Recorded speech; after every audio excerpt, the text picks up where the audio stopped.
introduce today Dr. Michu. Dr. Xu is an assistant professor at the computational biology department at CMU. He's also investigator at the National Center for Multiscale Modeling of Biological Systems. His career is centered on developing computational methods to study cellular systems using imaging and omics data, currently focusing on developing computer vision machine learning techniques for cryo-ET derived modeling, the cellular organization of molecular resolution. Please join me in welcoming Dr. Xu. Thank you. Thank you very much. Okay. So it's a great pleasure to be able to present at UC Irvine. I actually I did my PhD and postdoc at the University of Southern California, and I came to UCI a couple of times, and I was especially impressed by the strengths in system biology research at UC Irvine. So it's a great university. I'm going to talk about our recent research on this automatic analysis of cryo-electron tomography using computer vision and machine learning. So first, a little bit of background. So as we know, right, these cells are the basic unit, functional and structural unit of all living organisms. That's why the study the cells actually has a fundamental implication and importance in the life science and human health fields. Okay, and if we take a look at the sub-region of cell, this cell cytoplasm, we can see actually it consists a lot of different subcellular structures, like these macromolecules and also other subcellular structures. And basically, these macromolecules are,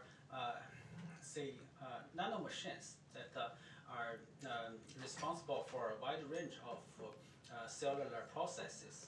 That's why, in order to accurately model or understand these cellular processes, it's very important for us to understand the native structures and also the spatial organizations of these macromolecular complexes, of these macromolecules, and together with their spatial interactions with other subcellular components. And however, actually, to get this information is extremely hard. So nowadays, we can see these very nice crystal structures, right, of some kind of macromolecules like this ribosome. However, if we think a little bit carefully about how these structures are obtained, we see some problems. So first, these structures are obtained often using this X-ray crystallography or this single particle cryo-electron microscopy technology, where these data are captured from the copies, identical copies, right, of many molecules. And these molecules are obtained through some kind of biochemistry purification process, and where this purification was done from this cell extracts, right? And these extracts are obtained by breaking many of cells. So during this process, we encounter two major problems. So one is once these cells are broken, then many native structure could be distorted or destroyed. Okay? And secondly, we lost the spatial information. We do not know where these macromolecules, the particles, are spatially located in these cells. Therefore, this puts some major limitations of this current structural biology research. So, therefore, ideally, we want to actually capture all this structure and the spatial organization information of these macromolecules in their native state, okay, inside the cells. However, this information is very difficult to obtain. But the recent advance of this cryo-electron tomography technology allows us to capture such information to a certain extent.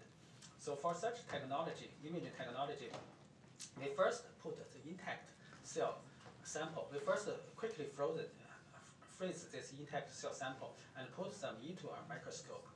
Then we shoot these electron beams through this sample and get the projections, a projected image of this cell sample. And then we rotate this sample to get a series of projection images from different angles. And then we can assemble these projection images into a 3D image, which represents a 3D representation of a sub-volume of a sub-region of a cell. Okay. And for this, from this image technology, right, so we can get a 3D image that gives us the near-native state of this subcellular structure at submolecular resolution. And basically, so this 3D imaging technology is probably the highest resolution imaging technology, and for imaging the biological organisms at their intact biological organisms there at their close to native state, and it gives us opened a new door to a new area called in situ structural biology, which means to study these structures at their original place, at their original state. So basically, this is the future trend of this structural biology domain. And this is one slice of such a 3D image. And we can see that basically it's a grayscale image. And we can see these dots represents some macromolecules, maybe ribosome. And also we can see other structures like this cell membranes and this nuclear pore complexes and cell nucleus, and also other cytoplasm, right, subcellular components in this cytoplasm. And normally the imaging expert will have to try to recognize all these different structures and segment them, right, by manual inspection. And actually, this is a very time-consuming. It is extremely time-consuming to generate such kind of segmented models, and it may take an experienced imaging expert weeks or even months to carefully generate such high-quality segmentation. Therefore, automated segmentation and recognizing and recovering all these different structures is a very important task.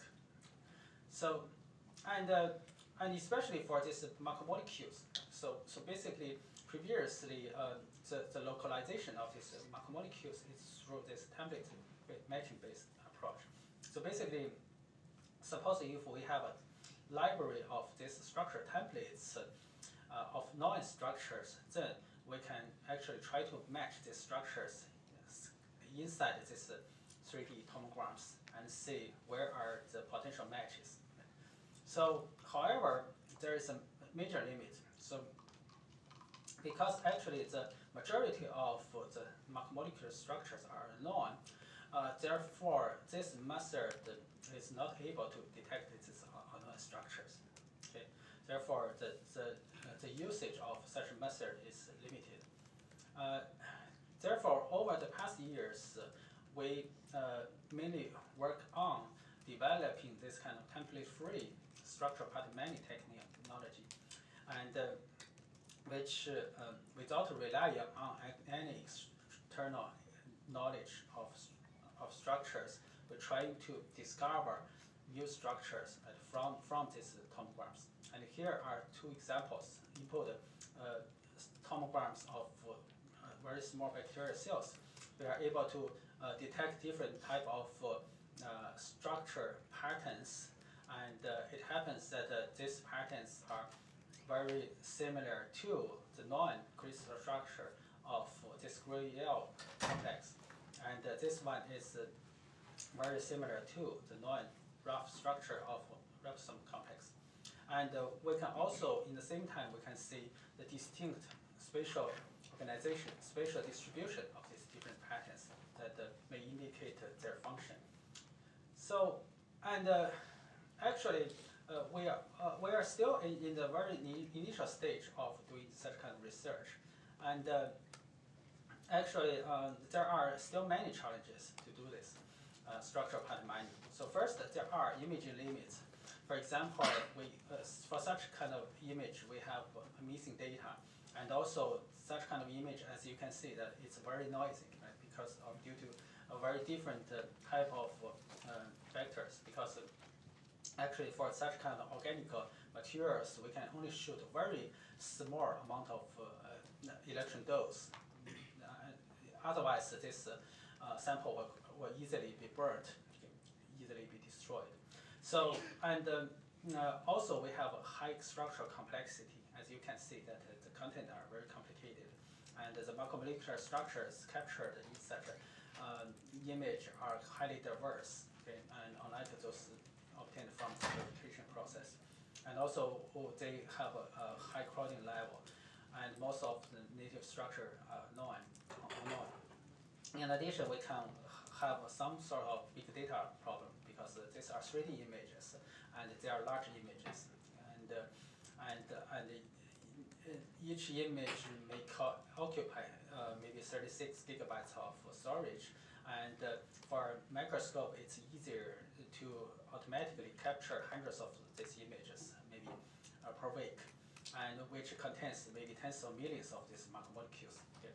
So that's why it's very important for us to develop accurate and efficient methods to process such kind of data. And basically, our recent work fall into such different categories, including this kind of subtomography classification or segmentation or alignment, and also I will talk a little bit about software engineering aspects. So, subtomogram. Basically, this subtomogram is nothing but just a sub-image, like sub-volume cropped from this large tomogram, and it's a cubic sub-volume that are likely to contain macromolecule. Okay?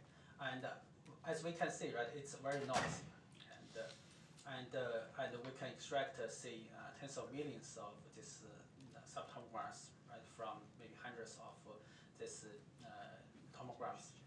And one very important task is actually to do a structural classification of these subtomograms. So essentially, right, suppose we have extracted many of these subtomograms, then what are the class of the structures that are inside this subtomogram? It's one of the main subjects that we're interested in. And basically, we can formulate it as some kind of image classification problem.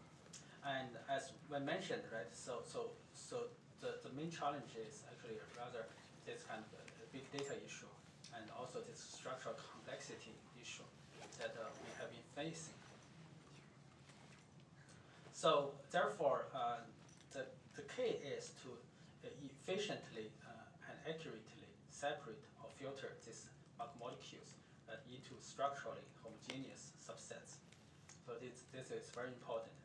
And we have been working on this subject since 2008, and we have developed over the years a number of geometric methods or traditional image analysis methods to do this. However, they have limited speed and also limited accuracy. That's why since 2017 we start to look for this kind of deep learning based, this machine learning based methods, approaches. So the basic idea is following the common practice of this deep learning. Basically, we have this input 3D images, and then we send them into several layers of this convolutional neural network layers, and then with learnable weights and convolution and other polling operations, and then this neural network will output the possible structure class of this input image belongs to, and this network is trained so that it can provide the accurate prediction of these structure classes of these input subtomograms. Well, in the training data, will also have good generalization ability. And we found that this approach has achieved significantly improved classification accuracy and speed compared to our previous this rough classification post-normalization based classification method. Yeah, please go ahead. Didn't you say earlier that some of the structures, some of the molecules have unknown structures? So how do you train on something if you don't know the structure? Yeah, that's a good point. Yeah, for this fully supervised method, certainly we cannot. Yeah. But this is only the start actually, where he talk about the other alternative ways actually. Yeah, actually even for this one, we have tried to also adapt this method to use it to detect those unknown structures. So the basic idea is it looks like this kind of distance matrix learning. So which means we first use this fully supervised way to train a neural network, and then remove the last classification layer so that we can extract features, image features. And then we can use these image features to do clustering. And then, maybe for a certain cluster of these images, we can try to recover the structure, hopefully obtain the unknown structures. Yeah. So yeah, actually this paper also has part of this paper also was talking about this experiment. So and actually for this fully supervised approach, we actually did a number of fully follow-up work, like to improve the classification accuracy, and also to improve the speed of this classification using this kind of model compression, and also to increase this robustness of this classification using this adversarial attack and defense. And also we also developed adapted some method to visualize the regions that are responsible for classification. So so this is one example of this kind of follow-up work, which has been published at the MICAI, which is the best conference in biomedical image analysis. So basically, these neural networks, they have long been criticized of lack of interpretation ability. So therefore, it is difficult to know what rules are learned by these convolutional neural networks. Therefore, we have adopted a visualization technique for understanding our trained convolutional neural network. So basically, it calculates the weighted actual combination of feature maps and gradients of feature maps, and then it is visualized which regions of subtomogram are important for the determination of the structural classes, and so such type of approach to try to interpret the decision, how the decision is made, is particularly important, useful for debugging purpose, to see whether the classification is performed based on some artifact or actually the structure characters of these images. And of course, as we mentioned, the above approach are all fully supervised learning approaches. Therefore, they have major challenges. So first, for this cryo-electron tomography or biomedical image analysis in general, there is often a lack of annotations. And especially for these 3D images, the annotation itself is a very tedious work. And for this labeling of these macromolecules, people will need to do some type of very time-consuming, timely search, plus very careful for manual curation, right? And also, right, so as mentioned, many native structures are unknown. Therefore, we actually prefer to develop some unsupervised classification or structure mining method. That's our long-term goal. And we actually are still working on it. But at least we have did a number of work to try to reduce the amount of annotations by adapting the existing practices in this machine learning and computer vision domain. And we have published a number of papers. For example, but most of this work are still a proof of principle work, And for example, we developed method, we adopted this domain adaptation or randomization method, and also developed a semi-supervised or fixedly supervised or self-supervised learning or active learning method to try to reduce the image annotation, or and also we tried this image translation methods.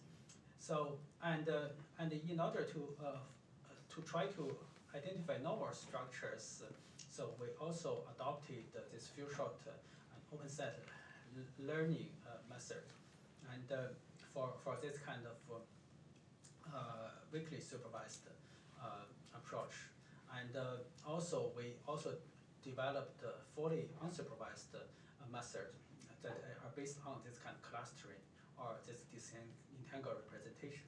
And this work, all this work has been, some of this work been published on, say, best computer vision conferences like CVPR, and also prestigious computational biology journals. Also a good computer vision conference like ICCV. Okay, so yeah, so here are a couple of examples. So for example, so basically, actually, right. So one type of approach that we are trying to use to reduce the annotation needed is, I mean, for a new data set, is try to borrow the training data set from another, obtained from another data set, from other experimental sources. So that in ideal case, if we train a classifier from data sets, existing data sets that have abundant annotations, then hopefully we can apply the trained model to another data set, the newly obtained data set.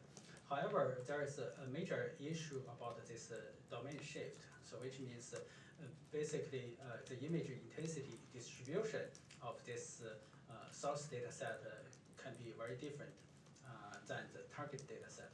Therefore, domain adaptation is very important to try to actually train a neural network model in the source domain and then do a domain adaptation so that it can be applied to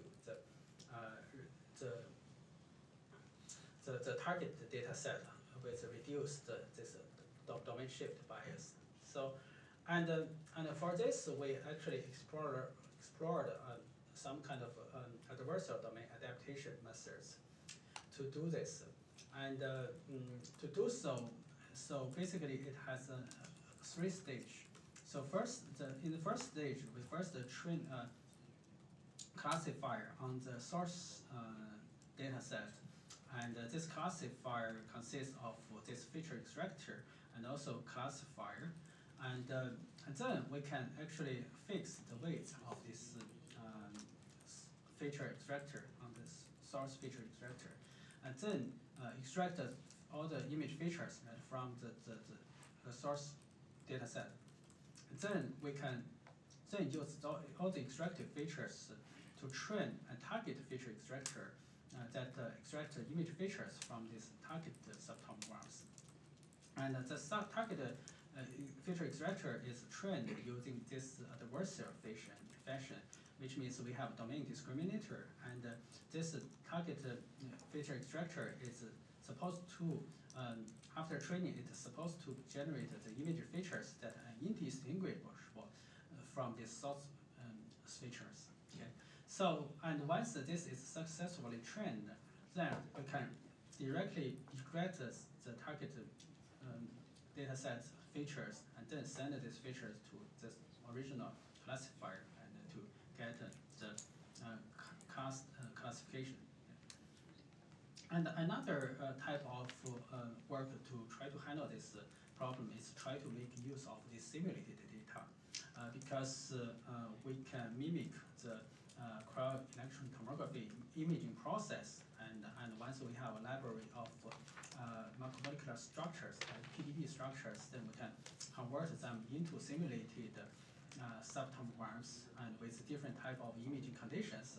And we can randomize this imaging condition parameters so that we can wildly randomize this image condition parameters and use a whole bunch of virtually unlimited amount of this simulated subtomograms to train a classifier, and hopefully some of the randomization, not some of the randomized subtomogram image data would also cover the real data's imaging condition domain. In that case, actually this simple brute force idea actually was shown to be work well. Okay, so and we have published 2 papers on trying to utilize such kind of domain randomization and simulated data to train classifier and to successfully overcome this domain shift problem. Yeah, go ahead. So by simulation, do you mean simulating a structure and then generating an image of what it would look No, like? actually, we first get a structure from PDB, and then we simulate the image. So which means we mimic this electron microscopy imaging process. Right, so you generate a synthetic image for training. Yeah, sure, right, yeah. And it turns out that this brute force method was pretty useful. So because domain randomization, yeah. And it's actually more robust than this adversarial adaptation method, because actually adversarial training often have some problem in converging. And another type of work is open-site learning. So this is mainly targeted to try to try to train the model so that it can recognize the new classes, right, in the testing data set. So suppose we have a number of classes in the training data, and we actually try to instead of learn the classification, we try to learn the distance, some type of distance between pair of this training subtomograms, so that if this pair of subtomograms belongs to the same class, then the distance is small. But if they belong to different classes, their distance will be large. And we actually adopted some kind of large margin centralized cosine laws to do such a training. And once we have we train such a predictor for these distances, then we can apply it to these test subtomograms. And no matter whether these test subtomograms comes from the classes, one of the classes of the training data or not, so we can actually predict the distance, right, between this test subtomogram, regardless whether their class comes from non-class or novel class.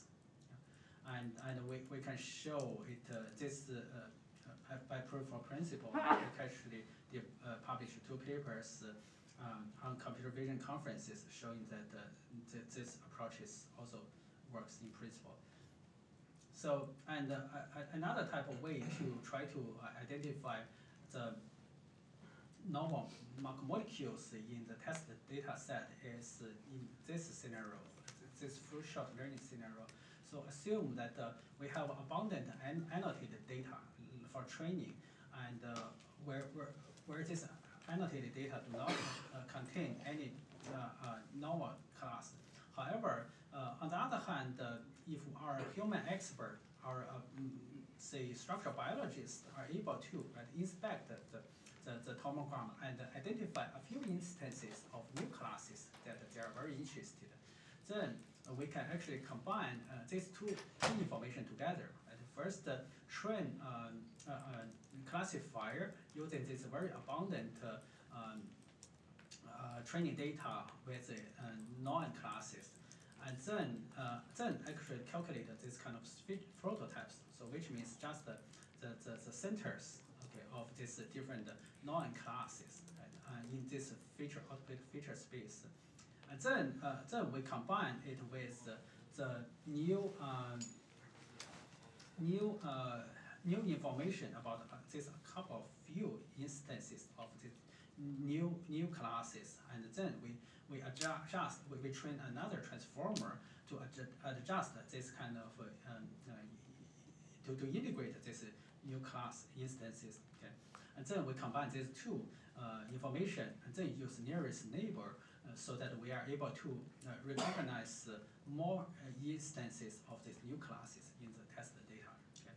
So to do, in such case, we only need our human expert to select maybe 3 to 5 instances of their new, of a specific new class, and then they're able to use this to successfully train the whole pipeline and to recognize other new instances. Okay? And we published several papers from following this direction. So, and another type of work to try to reduce the amount of annotation needed is through this kind of deep active learning. So the basic idea is, suppose we have a small set of training data that are already labeled, right? Because as I mentioned, this labeling itself is very laborious. And so suppose we can start with a small set of images, subtomograms, to be labeled, and then we actually can train a neural network model and to fit this small training data set.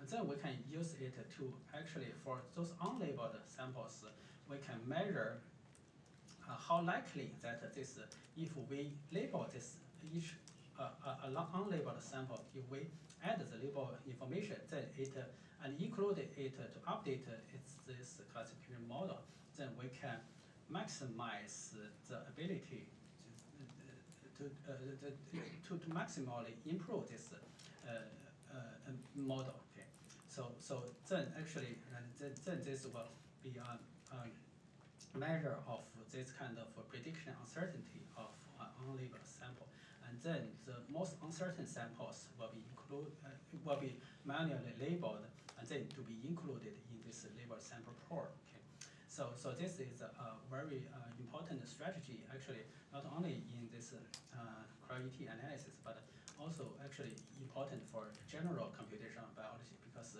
we want to actually use machine learning to also help our biologists to collect data, right? So that they can reduce their efforts in collecting data, because actually this biological data collection itself is often very laborious and time-consuming.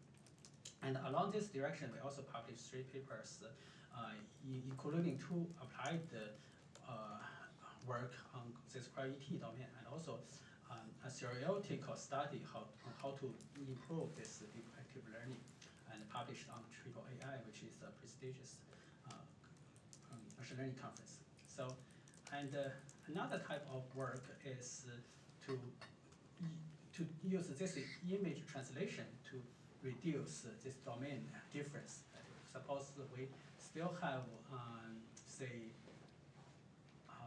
let me say some type of simulated image, and also we have another set of real images.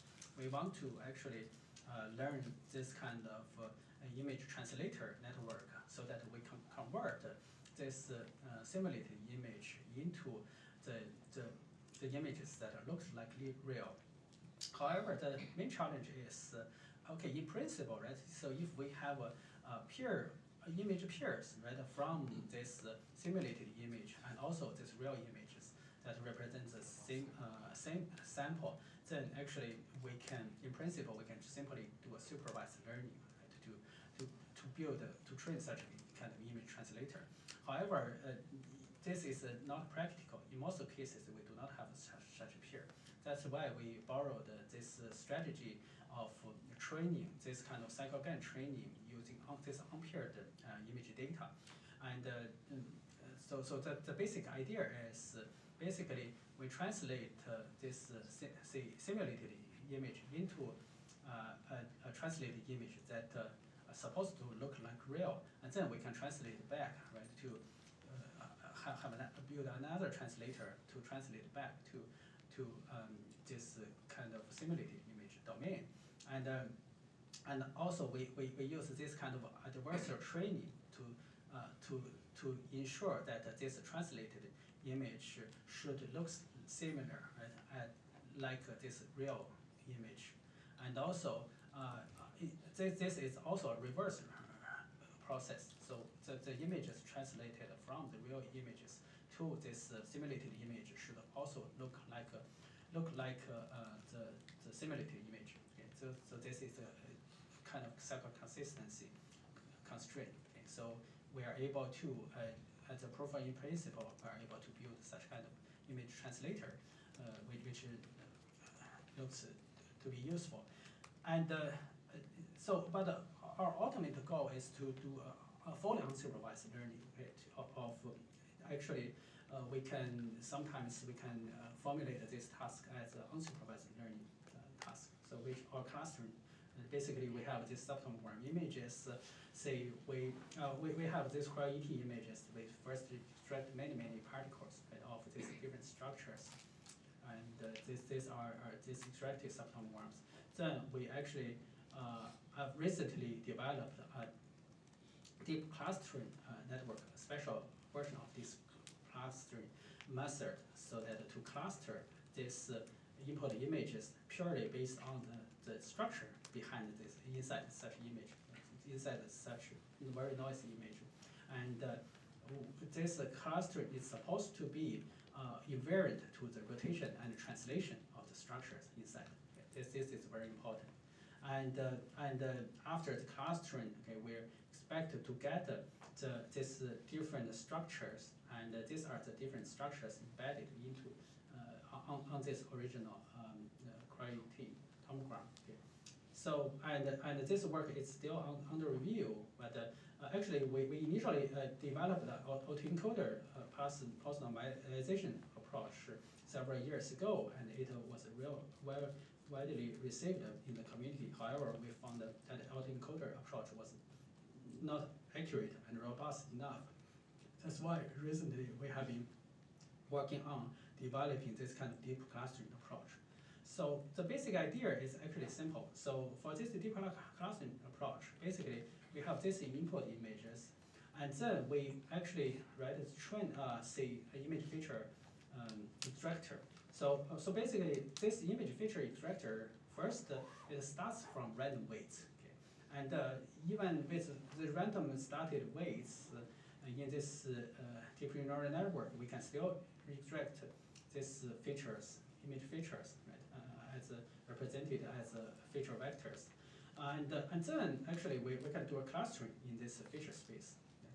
Okay? And to make it more automatic, actually we can have some way to automatically select what is the optimal number of clusters.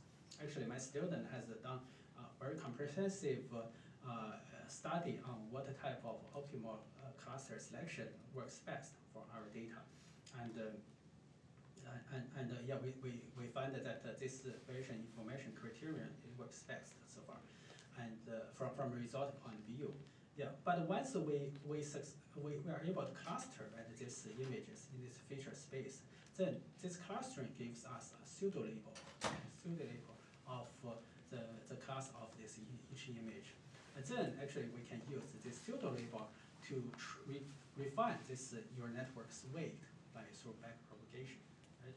And once we have this refined model, then we can again use this refined model to extract image features, and then redo the clustering, and then regenerate the pseudo labels, and then retrain the network. So it turns out that this approach works better than the previous fully unsupervised autoencoder approach that we have tried, and it's more robust to noise. And of course, we also have included the special design of this neural network, so that by design, this network itself is invariant to the translation of the input image. And in addition, we have developed some simple data augmentation strategy, so that these extract features are to force these extract features to be invariant to the rotation of these input images. And yeah, here are some results. So first, we have actually this is probably one of the best results that we have obtained. So basically, we got published data from one of the top imaging labs, And this is basically a 3D tomogram, one slice of 3D tomogram of a mouse neuron. Okay, maybe a section, a small region of a mouse neuron, maybe dendrite, and we can see that the content is actually very complicated, but we can still see these dots may represent some kind of macromolecules. Maybe most of them, obvious ones, are still ribosomes. And after this clustering, we can, for each cluster, so they are supposed to be the structures that are supposed to be similar structures, and then we can do an average to recover the structures of each cluster, and we are able to actually recover the rough structures of ribosome and TRIC and proteasome, right? And together with a few other type of patterns. And notice that this is done in a fully unsupervised and template-free way, so which means basically before doing analysis, we have no idea what are inside this tomogram, right? But we just blindly recover a cluster and recover these structures. So, yeah. All right, and another very important follow-up work is this kind of disentangle representation. So basically, this is an inspiration and the following work that we want to also. Actually, this is still at it's a very initial stage. So, but it's inspired from this cryo-ET analysis. Suppose we have many, say, this toy example. Suppose we have many these handwritten digits, right? 2D images, and this digit have maybe different orientations and also different displacement, or even maybe different sizes, right? Large one, small one, and of course all these images are mixed together. They're shuffled, and then actually we want to use some fully unsupervised way to actually find some canonical representation of these shapes, right? And by separating this canonical representation from this geometric transformation, parameterized geometric transformation like rotation and translation or scaling, for example, or some other type of geometric transformation. And recently we published a paper on CVPR to explore this work. So basically, the idea is actually simple. So suppose we have one image, right, like a subtomogram or 2D cryo-EM image or some other images. Then we can actually make two copies, two randomly, say, randomly transformed, okay? For example, randomly rotated or translated copies of this image, and then send this to an encoder with shared weight. And we want this encoder to actually output two types of information. First is some type of shape representation. And the second type of information are the predicted this geometric transformation parameters. Right? In two-dimensional case, it consists one parameter for rotation and two parameters for translation. And in three-dimensional case, it will contain, say, three parameters for 3D rotation and 3 parameters for 3D translation, or maybe scaling, for example, right, for some other case. And then actually we can use this transformation parameter, predicted transformation parameters to transform the input image, okay, and get a transformed image. And also, we can also decode this canonical shape representation into another image, right? And then basically, following this way up, we got 4 images. And our learning objective or constraint is to we encourage the whole network to learn the output image so that they look similar. So this is basically a learning objective. And we found that we found actually this strategy works, and at least for some simple cases, for example, for this cryo-electron microscopy examples, these are input images, and you can see they are very noisy, and these are the output canonical representation of these images. Yeah. Of course, at this moment, I think we're still having some difficulty in directly applying to real cryo-electron tomography images because there are still more complications. There are 3D images and there are more noise here. Yeah, that's why we only have some initial study on this using this simulated data, I think. So, and another type of approach is this kind of segmentation. So basically, as we know, that these macromolecules are in a very crowded macromolecular environment, and therefore, if we crop subtomogram, then the existence of these neighbor structures will actually prevent will influence the successful classification or recovery of this structure. Therefore, this neighbor structure needs to be removed through segmentation. So, and we actually published also a number of different approaches in this domain, and including at prestigious places like ICCV, this one of the top computer vision conferences, and also ISMB, like this top informatics conferences in this direction. But I'm, of course, due to time constraint, I'm only going to show you one example. So this is our approach that on this kind of weakly supervised semantic segmentation. So by weakly supervised, I mean we only need the image level class labels, which is relatively easier to obtain, right? But if we want to have this voxel level class labels for segmentation annotation, it is much harder. So basically, suppose we have this image level class labels, and then we can actually have a network that makes use of this kind of co-occurrence learning, and then get co-occurrence and other type of using this kind of interpretable machine learning technique to find the locations that are responsible for this classification. Combine these two information to get actually voxel level segmentation, right? Or voxel level classification prediction. Okay. So, yeah. So, yeah. And another important approach is this kind of subtomogram alignment. So basically, subtomogram alignment is very important to actually remove the rotation and translation variation, so that this image, this very noisy image, we can overlay them and reduce the image noise. This is one major approach to get a clean image with significantly improve this image resolution. So, and basically, we have, as one example, we have actually recently developed also a data-driven image alignment method, so which is also a fully unsupervised. And we published one paper on CVPR on this work, and yeah, a couple of years ago, and which basically means this training of this neural network itself is an optimization process.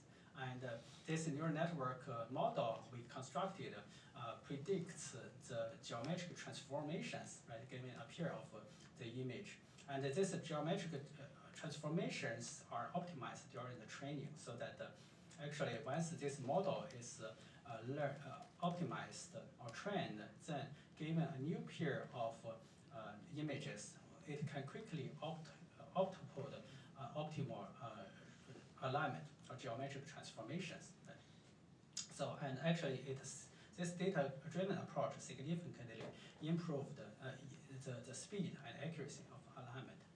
So the last part is actually we have you can see we have been continuously developing this image analysis algorithms for this type of image analysis, and we have put all this the source code of all this algorithm into a library, and we have organized this code into a library, and which is freely available for our research community, and you are welcome to give a try. So, but finally, yeah, I think basically this computer vision and machine learning is going to play an increasing important role in automatic understanding of such kind of complicated image. So it's a very important technique. Basically, I'm very lucky to be able to recruit several very wonderful, super talented and motivated students and postdocs to work with at my lab, and they are main contributors of our work. And thank you very much.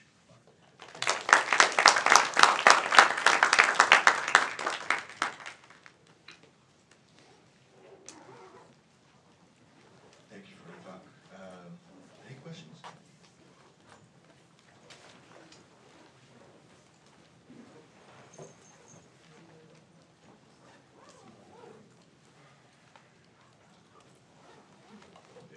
Can you go back to your 3PR page? Okay, which paper? We have a couple. The last one. Okay. Oh, that, previous one. Previous one. Yeah, the transformation and the content. Okay. So, is there any direction that you want to transform this image or? No, we don't have a specific direction. So basically, we only assume that we know what type of geometric transformation we want to disentangle. For example, we know that we want to remove rotation or remove translations. Oh, I see. Yeah. So, but how do you use this kind of structure, this network? For example, if we have different rotation of the image, you want to transform to the same direction? No, actually, right, yeah, of course, we want to transform them into the same direction so that we can remove rotation. Oh, Yeah. but you didn't specify the. Of course, yeah, which rotation we want to move. Yeah, you don't specify which rotation you want to move. Yeah, which orientation, right, specific orientation. Oh, you don't specify the. Yeah, of course, yeah. Basically, this is done in a totally, completely unsupervised fashion. So we only know that we want to remove orientation and we want to say remove translation. All right, I see. Yeah. Thanks. Sure.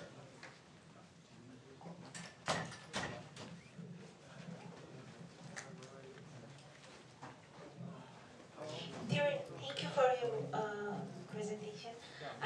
There was a follow-up work you were stating that these classifications could be vulnerable to adversarial attacks. So what could be the adversarial motives? Like, it's just to misclassify the sample tomograms? Is that? Yeah, I think at this moment, I think we only did some preliminary work on this to handle this misclassification at this moment. Yeah, and following, we have adapted a number of established work in this adversarial image attack and defense. So try to improve the robustness of this classification. Thank you. Sure, welcome.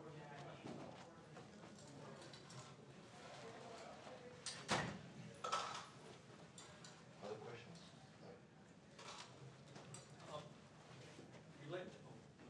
Related to what she was mentioning, would nature adapting to mimic something, would that count as misclassification, threat, I guess, or adversary? Yeah, adversarial attack and defense. Because Yeah. if there's evolutionary pressure to mimic something without actually being it, caffeine is Okay. neurotransmitter.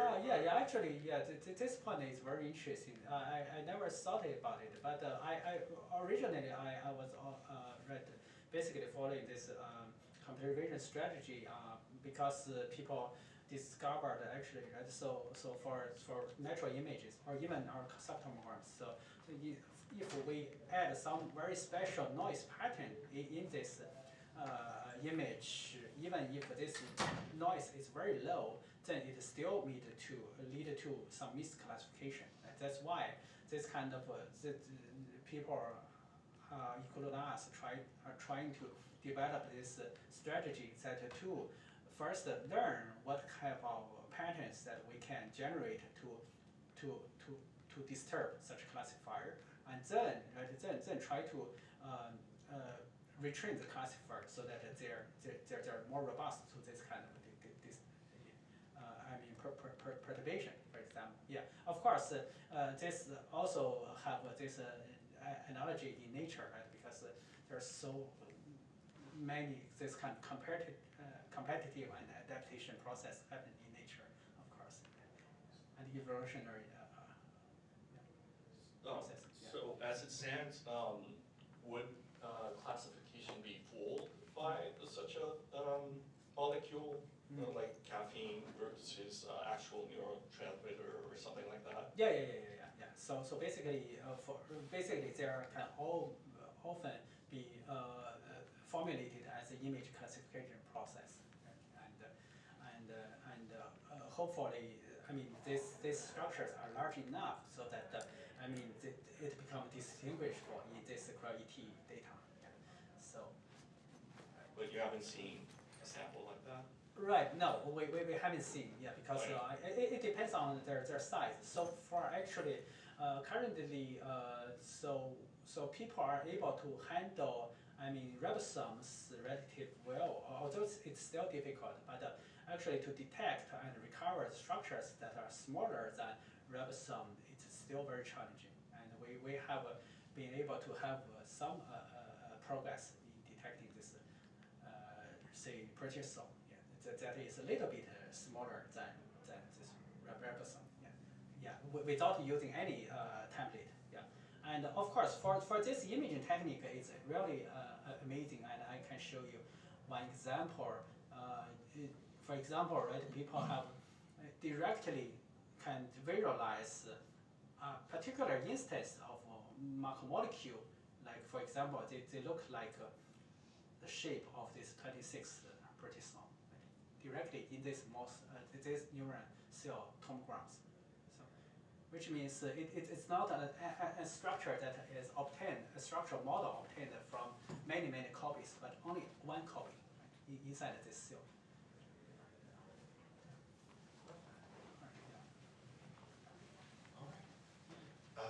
There are no more questions. Let's thank Dr. Xu again. All right, thank you very much.